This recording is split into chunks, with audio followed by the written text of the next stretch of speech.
اعوذ باللہ السمیع العلیم من الشیطان الرجیم، بسم اللہ الرحمن الرحیم۔ ویل لکل ہمزۃ لمزۃ الذی جمع مالا وعددہ یحسب ان مالہ اخلدہ کلا لینبذن فی الحطمۃ وما ادراک ما الحطمۃ نار اللہ الموقدۃ التی تطلع علی الافئدہ انہا علیہم موصدۃ فی امد ممددہ۔ صدق اللہ العلی العظیم۔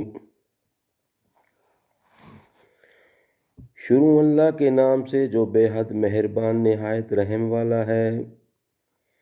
خرابی ہے ہر طعنہ دینے والے، عیب چننے والے کی، جس نے سمیٹا مال اور گن گن کر رکھا، خیال کرتا ہے کہ اس کا مال سدا کو رہے گا، اس کے ساتھ کوئی نہیں، وہ پھینکا جائے گا اس روندنے والی میں۔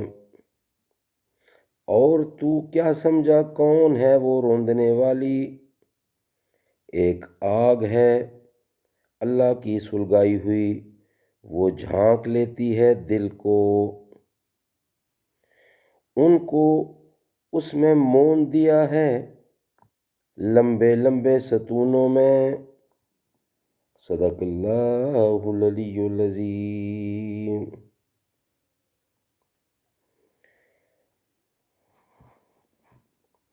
یعنی اپنی خبر نہیں لیتا، دوسروں کو حقیر سمجھ کر تانے دیتا ہے اور ان کے واقعی یا غیر واقعی عیب چنتا ہے، عیب چنتا رہتا ہے۔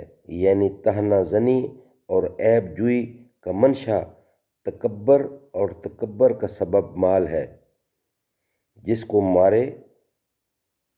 مارے حرص کے ہر طرف سے سمیٹتا اور مارے بخل کے گن گن کر رکھتا ہے کہ کوئی پیسہ کہیں خرچ نہ ہو جائے یا نکل کر بھاگ نہ جائے۔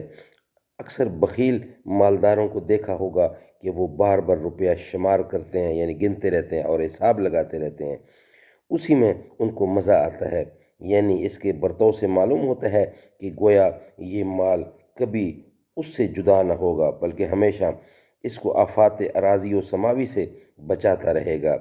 یعنی یہ خیال محض غلط ہے۔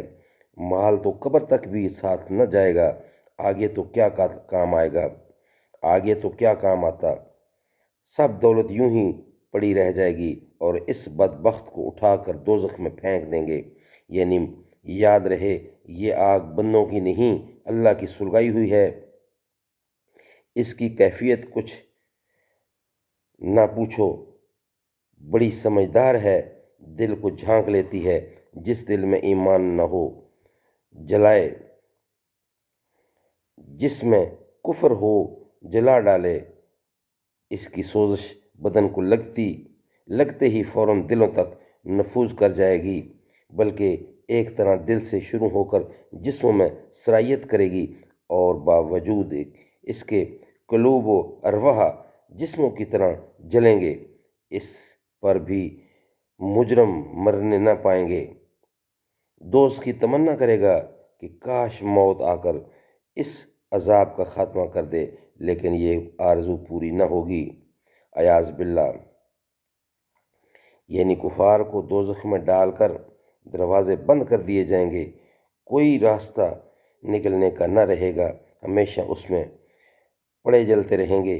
یعنی آگ کے شعلے لمبے لمبے ستونوں کی مانند بلند ہوں گے، یا یہ کہ دوزخیوں کو لمبے ستونوں سے باندھ کر خوب جکڑ دیا جائے گا کہ جلتے وقت ذرا حرکت نہ کر سکے، کیونکہ ادھر ادھر حرکت کرنے سے بھی عذاب میں کچھ برائے نام تخفیف ہو سکتی تھی۔ اور بعض نے کہا کہ دوزخ کے منہ کو لمبے لمبے ستونوں میں ڈال کر اوپر سے پاٹ دیا جائے گا۔